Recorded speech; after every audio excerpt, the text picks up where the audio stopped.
Hello guys, welcome to Piyush PCS. और आज हम लोग देखेंगे इतिहास में मौर्योत्तर काल तथा सातवाहन साम्राज्य का ऑब्जेक्टिव प्रश्न उत्तर, जो कि railway NTPC, BPSC, state PCS, UP triple SC, इसके अलावा एसएससी एग्जाम्स, जेपीएससी सभी के लिए काफ़ी इंपॉर्टेंट होंगे। तो चलिए पहले प्रश्न से शुरुआत करते हैं। प्रश्न है, सातवाहन की राजधानी अवस्थित थी नांदेड़ में, अमरावती में, नालदुर्ग में या फिर दुर्ग में। इसका सही उत्तर हो जाएगा अमरावती में। ठीक है, अमरावती में सातवाहनों की राजधानी थी। अगला सवाल है, मौर्यों के बाद दक्षिण भारत में सबसे प्रभावशाली राज्य था पल्लव, सातवाहन, चोल या फिर चालुक्य। सही उत्तर हो जाएगा सातवाहन। ठीक है,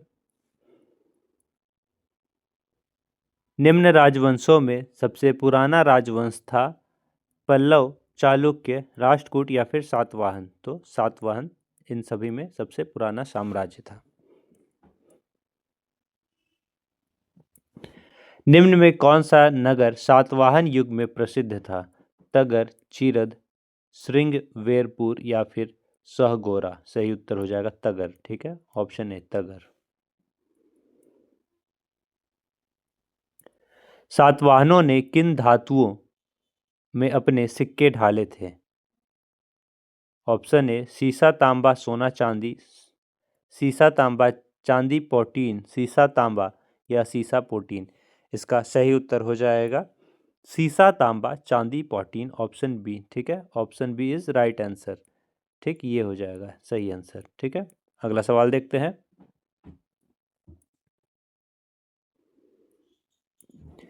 प्राचीन नगर धान्य कटक का प्रतिनिधि है नागार्जुनकोंडा, अमरावती, सन्नटी या फिर तेर। सही उत्तर हो जाएगा अमरावती।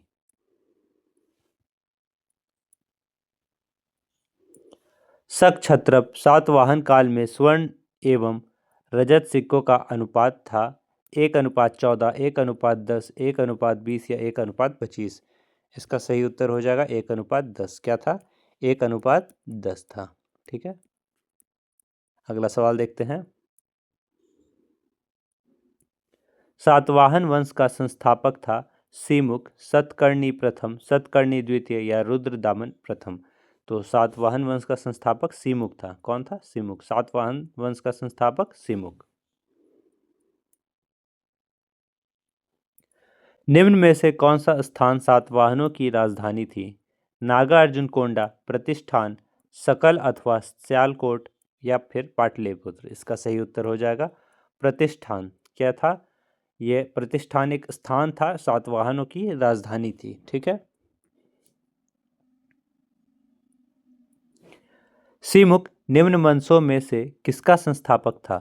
चोल का, चेर का, पांड्य का या फिर सातवाहन का? तो जो सीमुख था वो सातवाहन का था। ठीक है, संस्थापक। अगला सवाल देखते हैं।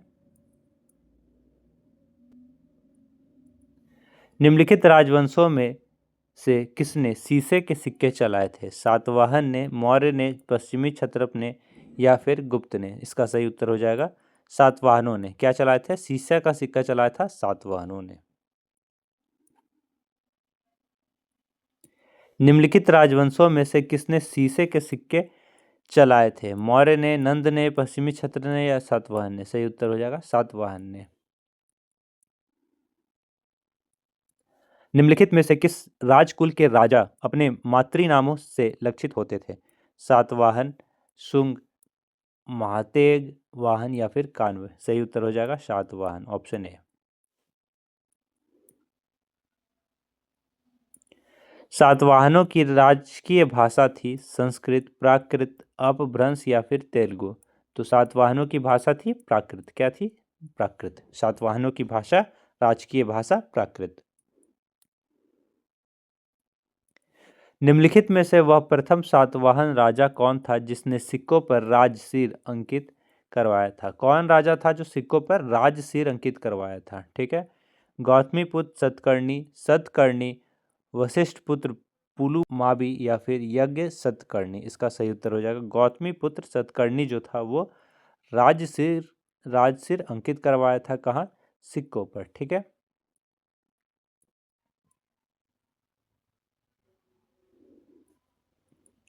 सातवाहनों के नानाघाट अभिलेख में अंकित सही सूचना को सुनिश्चित कीजिए।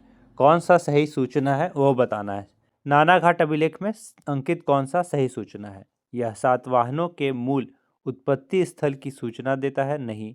यह शक सातवाहनों के संघर्ष का उल्लेख करता है? नहीं।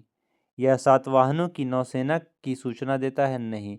यह सातवाहनों की एक राजमाता को सूचना देता है? बिल्कुल सही, option D is right answer.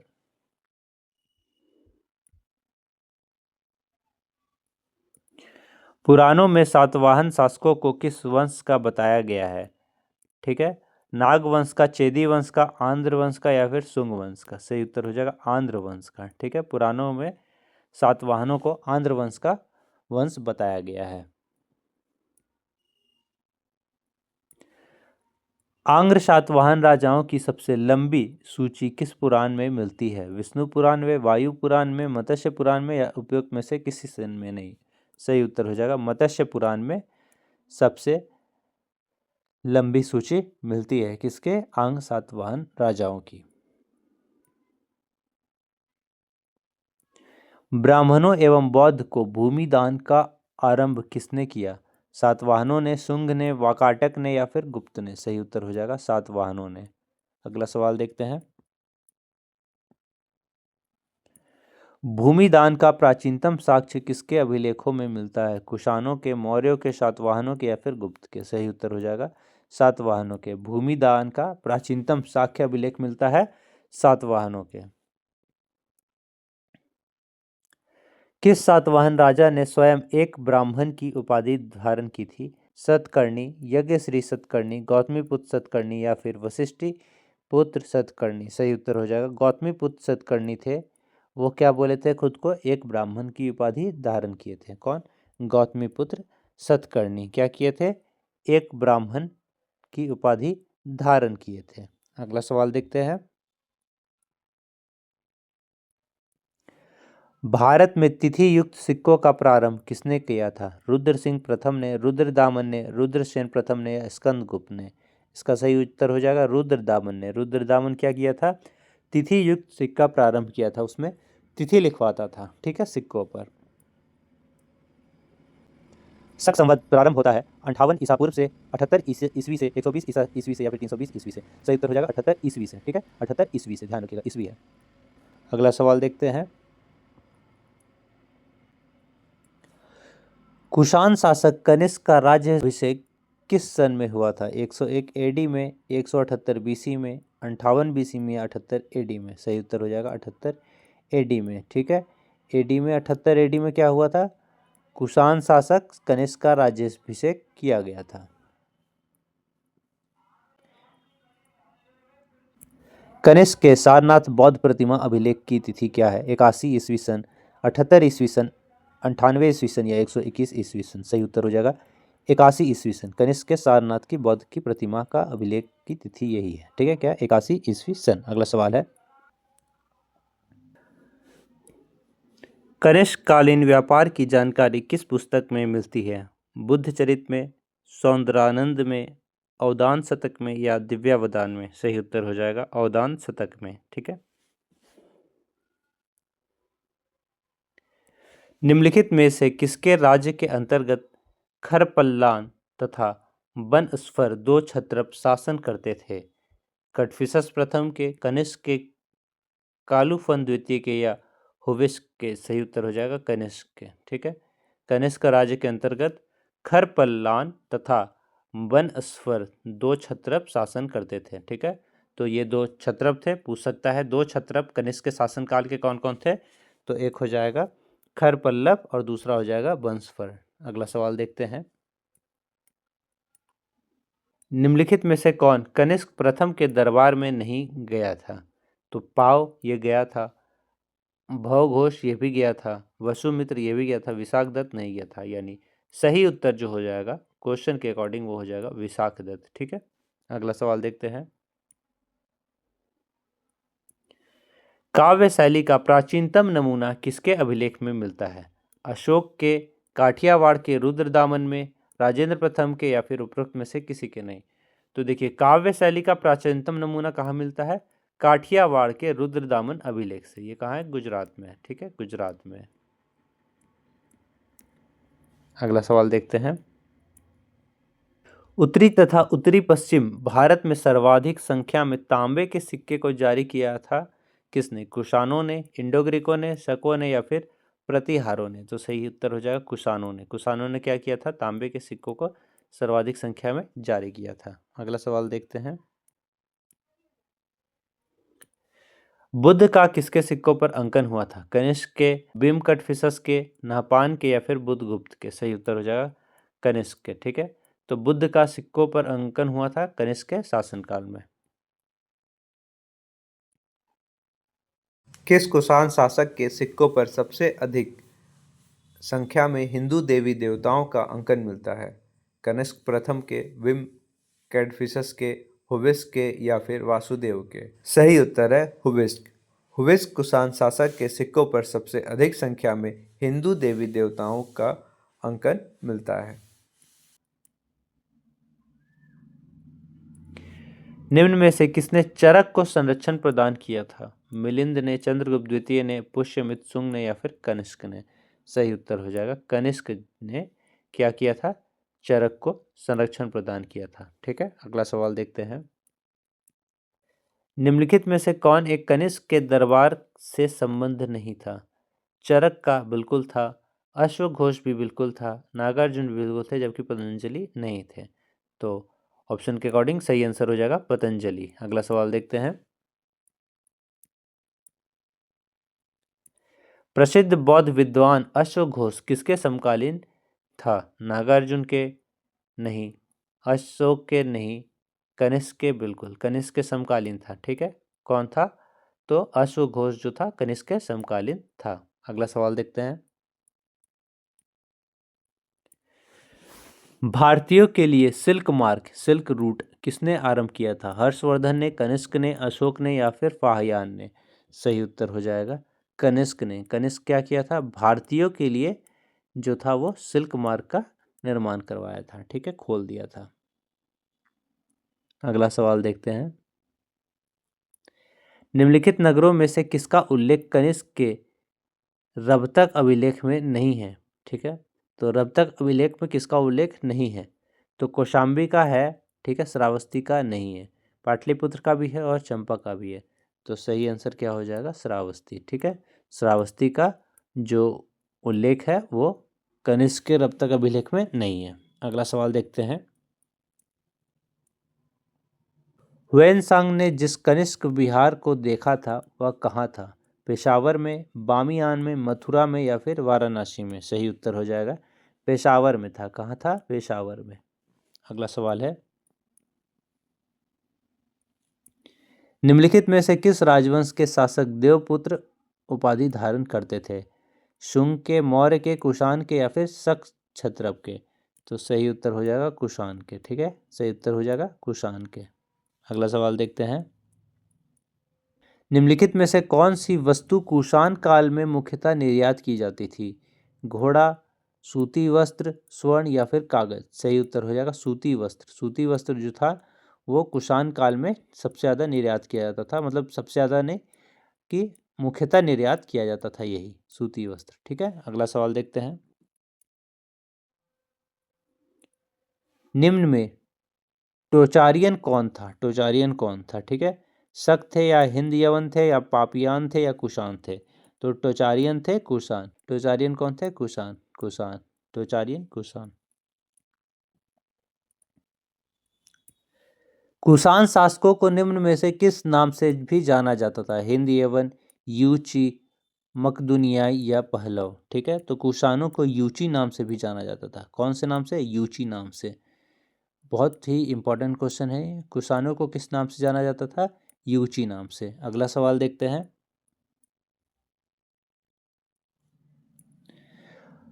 प्राचीन भारत में निम्न में से किस एक ने नियमित रूप से सोने के सिक्के चलाए? रेगुलर सोने के सिक्के कौन चलाता रहा? शक, सातवाहन, कुषाण या फिर पार्थियन? तो सही उत्तर हो जाएगा कुषाणों ने। ठीक है, तो रेगुलर जो सोने का सिक्का चलाया है वो कौन था? कुषाण था। अगला सवाल देखते हैं। निम्नलिखित में से किस वंश के साम्राज्य की सीमाएं भारत के बाहर तक फैली हुई थी? मौर्य साम्राज्य, मौर्य वंश की, गुप्त वंश की, कुषाण वंश की, या उपयुक्त में से किसी के नहीं? तो सही उत्तर हो जाएगा कुषाणों की। ठीक है, भारत से बाहर तक फैली हुई थी। ठीक है, इसकी सत्ता। चलिए आगे देखते हैं।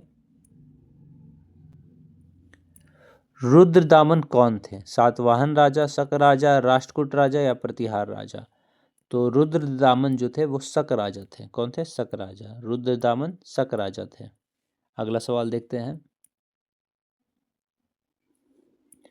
शकों के प्रशासन का एक उच्च अधिकारी निम्नलिखित होता था। कौन होता था? अमात्य, छत्रप, वजीर, या फिर छत्रपति? तो इसका आंसर हो जाएगा छत्रप। ठीक है, छत्रप जो था वो कौन था? एक उच्च अधिकारी था। ठीक है, शकों के प्रशासन का। अगला सवाल है, पश्चिमी भारत के अभिलेखों में प्राप्त रुद्र दामक शब्द से क्या अभिप्राय है? ऑप्शंस देख लेते हैं। रुद्र दामन द्वारा निर्मित तडाग, एक शक राजा द्वारा चलाया गया सिक्का, रुद्राक्ष मनकों की माला, एक शिव मंदिर। ठीक है, तो इसका सही आंसर क्या हो जाएगा? तो सही आंसर हो जाएगा ऑप्शन बी, एक शक राजा द्वारा चलाया गया सिक्का। ठीक है, ये सही आंसर हो जाएगा। तो रुद्र दामक शब्द क्या है? शक राजा द्वारा चलाया गया सिक्का। तो शक राजा जो सिक्का चलाया था उसे कहते थे रुद्र दामक। ठीक है, अगला सवाल देखते हैं। बिना बेगार के किसने सुदर्शन झील का जीर्णोद्धार कराया था? तो बिंदुसार ने, चंद्रगुप्त मौर्य ने, अशोक ने, या रुद्रदामन प्रथम ने? इसका सही आंसर हो जाएगा रुद्रदामन प्रथम ने। ठीक है, अगला सवाल देखते हैं।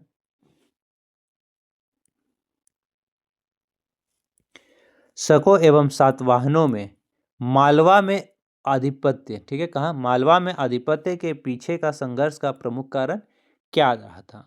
तो व्यापारिक लाभ हेतु ये था, गुजरात के पक्ष प्रदेश पर अधिकार ये नहीं था, राजनीतिक विस्तार ये भी नहीं था, परंपरागत शत्रुता ये भी नहीं थी। तो सही आंसर क्या हो जाएगा? व्यापारिक लाभ हेतु था। ठीक है, इसके पीछे जो संघर्ष हुआ था शकों और सातवाहनों में मालवा का आधिपत्य के लिए जो संघर्ष हुआ था उसका एकमात्र कारण था व्यापारिक लाभ हेतु। ठीक है, अगला सवाल देखते हैं। निम्नलिखित में से कौन सा युग्म संगत है? ठीक है, ऋनिष्क, थेर, नागसेन गलत है। ठीक है, पुष्यमित्र, शुंग, पतंजलि, ठीक है, ये बिल्कुल सही है। मिनांडर, अश्वघोष नहीं, और चंद्रगुप्त प्रथम, हरिसेन नहीं। तो option B is right answer, Pushyamitra, Shunga, Patanjali. ठीक है, पुष्यमित्र, शुंग पतंजलि से रिलेटेड है। शुंग कला के संबंध में निम्नलिखित में से क्या सही नहीं है, यानी गलत कौन सा है? ठीक है, तो गलत कौन सा है वो हम लोग को देखना है। इसमें लोक धर्म का अंकन है। ठीक है, तो शुंग कला में लोक धर्म का अंकन है, बिल्कुल, हाँ बिल्कुल है। इसमें जातक कथाओं का भी अंकन है, हाँ बिल्कुल है। इसमें गौतम के जीवन से संबंधित घटनाओं का अंकन भी है, बिल्कुल, ये भी सही है। इसमें बुद्ध का मनुष्य रूप का अंकन है, ये गलत है, बुद्ध का मनुष्य के रूप का अंकन नहीं है। ठीक है, अगला सवाल देखते हैं। प्राचीन भारत के साहित्यिक इतिहास में पाणिनि और पतंजलि ख्याति प्राप्त नाम है। किस राजवंश के समय यह फले फूले थे? तो पाणिनि और पतंजलि किस राजवंश के समय फले फूले थे? कुषाणों के समय, पुष्यभूति के समय, शुंग के समय, या फिर गुप्त के समय? इसका सही उत्तर हो जाएगा शुंग के समय। ठीक है, तो शुंग के समय पाणिनि और पतंजलि का ख्याति प्राप्त हुआ था और खूब फले फूले थे, यानी नाम हुआ था, बड़े थे। 2 अश्वमेध यज्ञ किसने किए थे? दशरथ ने, पुष्यमित्र ने, स्कंदगुप्त ने, या फिर समुद्रगुप्त ने? ठीक है, तो पुष्यमित्र जो था वो क्या किया था? 2 अश्वमेध यज्ञ किया था। कौन? पुष्यमित्र 2 अश्वमेध यज्ञ किया था। अगला सवाल देखते हैं। किस अभिलेख में रुद्रदामन प्रथम की विभिन्न उपलब्धियां वर्णित है? ऑप्शंस है भितरी अभिलेख में, जूनागढ़ अभिलेख में, नासिक अभिलेख में, या सांची अभिलेख में? इसका सही उत्तर हो जाएगा जूनागढ़ अभिलेख में। ठीक है, जूनागढ़ अभिलेख में रुद्रदामन प्रथम की विभिन्न उपलब्धियों का वर्णन मिलता है।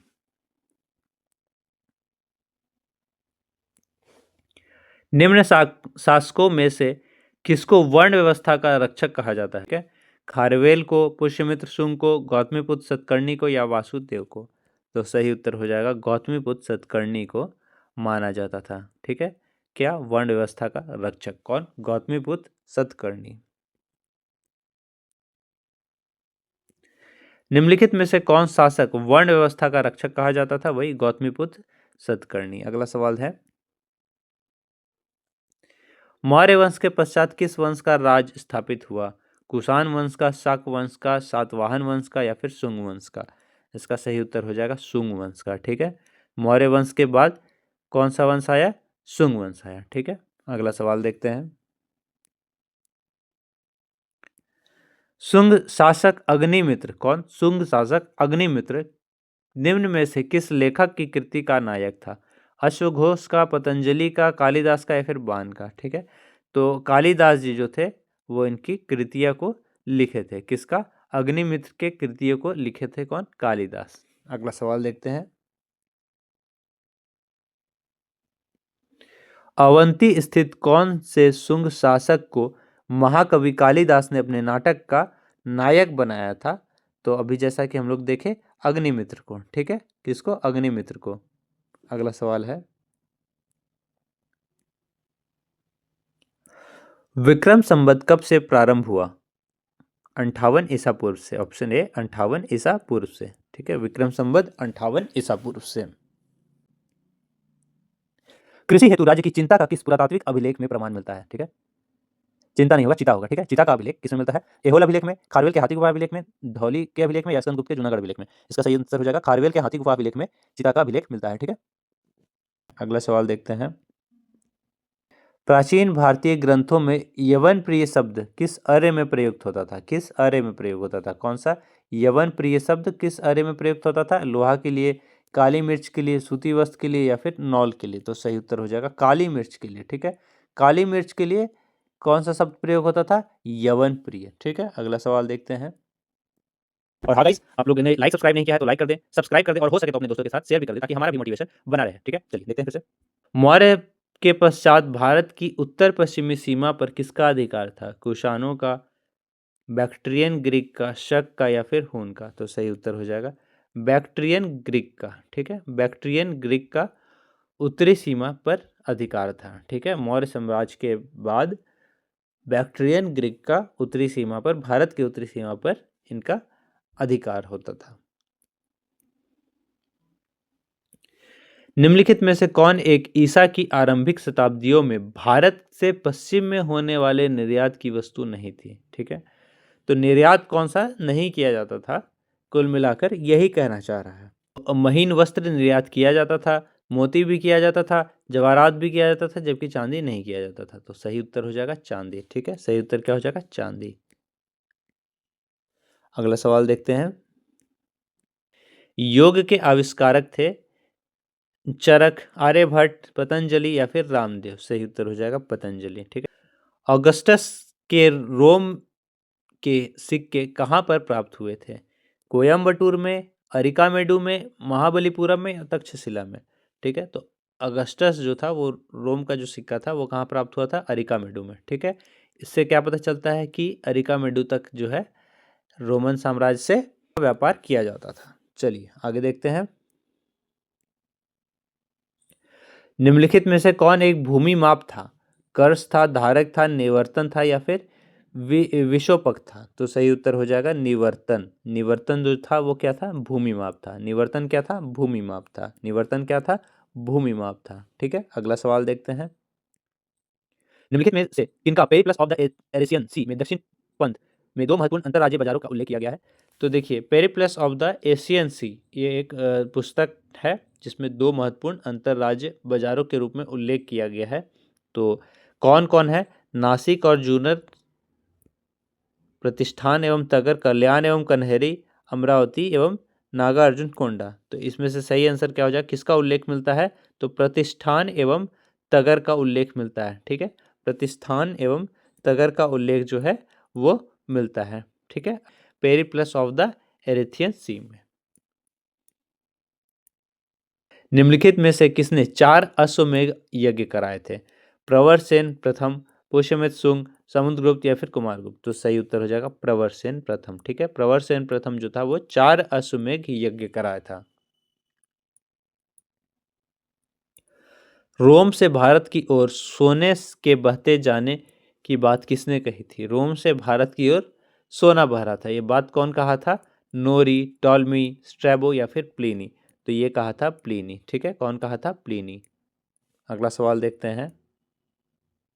निर्वसित, वर्जित और अनिर्वसित यानी अवर्जित शूद्रों का इनमें से उल्लेख हुआ है पाणिनि के अष्टाध्यायी में, यास्क के निरुक्त में, कौटिल्य के अर्थशास्त्र में नहीं, कौटिल्य का अर्थशास्त्र में राजनीति संबंधित है, ये भी नहीं होगा, ये भी नहीं होगा।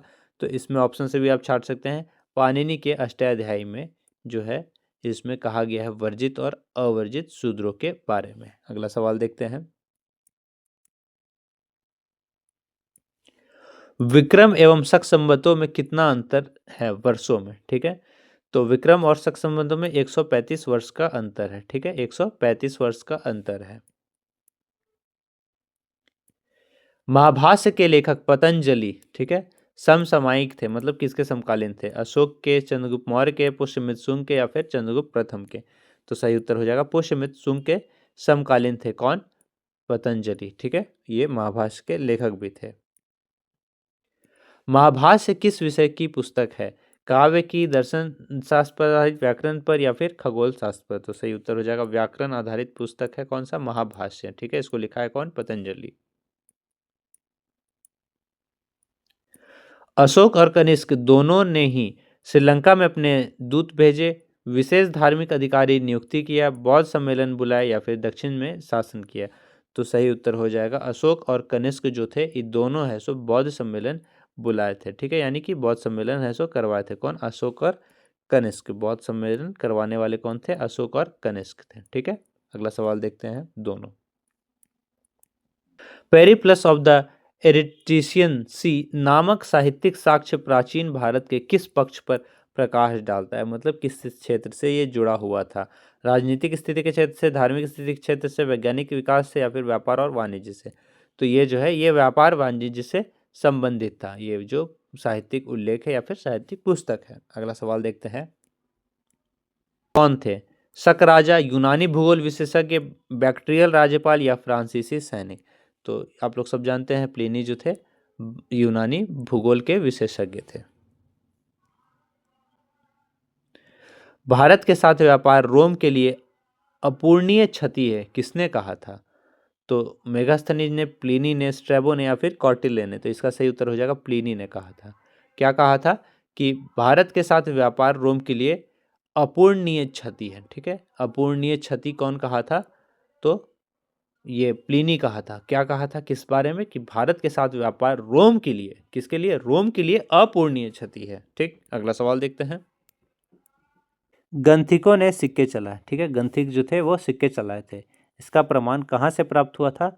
तो कौशाम्बी से प्राप्त हुआ था। ठीक है, कौशाम्बी से प्राप्त हुआ था। दासों की मुक्ति का विस्तृत निरूपण समर्थन मिलता है याज्ञवल्क्य स्मृति से, मनुस्मृति से, नारद स्मृति से या देवल स्मृति से? तो सही उत्तर हो जाएगा नारद स्मृति से। ठीक है, नारद स्मृति से जो है दासों की मुक्ति का विस्तृत निरूपण मिलता है सबसे पहले। अष्टाध्यायी किसके द्वारा लिखी गई पुस्तक है? पाणिनि के द्वारा, वेदव्यास के द्वारा, सुखदेव के द्वारा या वाल्मीकि के द्वारा? तो सही उत्तर हो जाएगा पाणिनि के द्वारा अष्टाध्यायी जो है वो लिखा गया है। किसके द्वारा? पाणिनि के द्वारा। अगला सवाल देखते हैं। आर एस शर्मा के अनुसार भारत में सामंतवाद का उदय किस स्थिति में हुआ था? ऑप्शंस है साम्राज्य का विघटन की स्थिति में, धार्मिक फायदा उठाने वालों की अनुदान भूमि की स्थिति में, एक शासक का दूसरे शासक पर अधिकार की स्थिति में, ग्रामों का सामूहिकरण एक बड़ी इकाई के रूप में? तो इसका सही और प्रॉपर जो हो जाएगा उत्तर वो हो जाएगा धार्मिक फायदा उठाने वालों के अनुदान भूमि की स्थिति में जो है ये सामंतवाद का उदय हुआ था। तो आर एस शर्मा के अनुसार सामंतवाद का उदय, ठीक है, किस स्थिति में हुआ? तो धार्मिक फायदा उठाने वालों की अनुदान भूमि की स्थिति में। अगला सवाल देखते हैं। रंगमहल संस्कृति संबंधित है कुषाण युग से, गुप्त युग से, मौर्य युग से या फिर शक युग से? तो सही उत्तर हो जाएगा रंगमहल कुषाण युग से संबंधित है। रंगमहल कुषाण युग से संबंधित है। रंगमहल एक संस्कृति थी। चित्रों में पतलून जैसी पोशाक पहने जाने वाला प्रथम भारतीय शासक कौन था? अशोक, चंद्रगुप्त, कनिष्क या फिर समुद्रगुप्त? तो कनिष्क था। ठीक है, तो पतलून जैसा पहनता है जो कि चित्र में वैसा दर्शाया गया है, तो वो था कौन? कनिष्क था। ठीक है, कौन था? कनिष्क था। अगला सवाल देखते हैं। निम्नलिखित राजाओं में से किसका जैन धर्म के प्रति भारी झुकाव था? बृहदत्त का, दशरथ का, खारवेल का या फिर हुविस्क का? तो सही उत्तर है खारवेल का। जो खारवेल थे ये जैन धर्म में बहुत ज़्यादा इनका झुकाव दिखता था, यानी कि बहुत ज़्यादा उसको प्रेरित करते थे और मानते भी थे।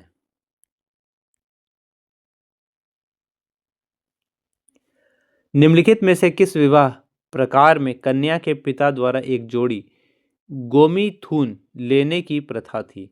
असुर में, आर्स में, ब्राह्म में या फिर देव में? तो इसका सही आंसर हो जाएगा आर्स आर्य में। में। ठीक है, आर्स में जो था एक जोड़ी गाय यानी गोमुथिन लेने की प्रथा थी।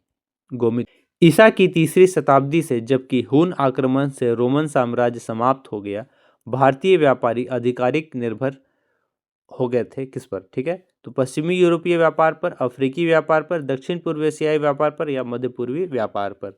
तो मुख्यतः हो गए थे दक्षिण पूर्वी एशियाई व्यापार पर, ये जो है ये अपना निर्भर हो गए थे। अगला सवाल देखते हैं। ईसा पूर्व 2री शताब्दी के प्रारंभ में उत्तरी अफगानिस्तान में स्थापित भारत यूनानी राज्य था सीथिया, बैक्ट्रिया, जेडोस्रिया या आर्या? सही उत्तर हो जाएगा बैक्ट्रिया। क्या था? बैक्ट्रिया। अगला सवाल है, निम्नलिखित शासकों में से किसके लिए एका ब्राह्मण प्रयुक्त हुआ है? खारवेल के लिए, पुष्यमित्र शुंग के लिए, गौतमीपुत्र सतकर्णी के लिए या फिर सुदर्शन के लिए? इसका सही उत्तर हो जाएगा गौतमीपुत्र सतकर्णी के लिए एक ब्राह्मण प्रयुक्त हुआ है। इसी के साथ आज का सेशन समाप्त होता है। लाइक, सब्सक्राइब, शेयर जरूर कर दे ताकि हमारा भी मोटिवेशन बना रहे। जय हिंद, जय भारत, जोहार झारखंड।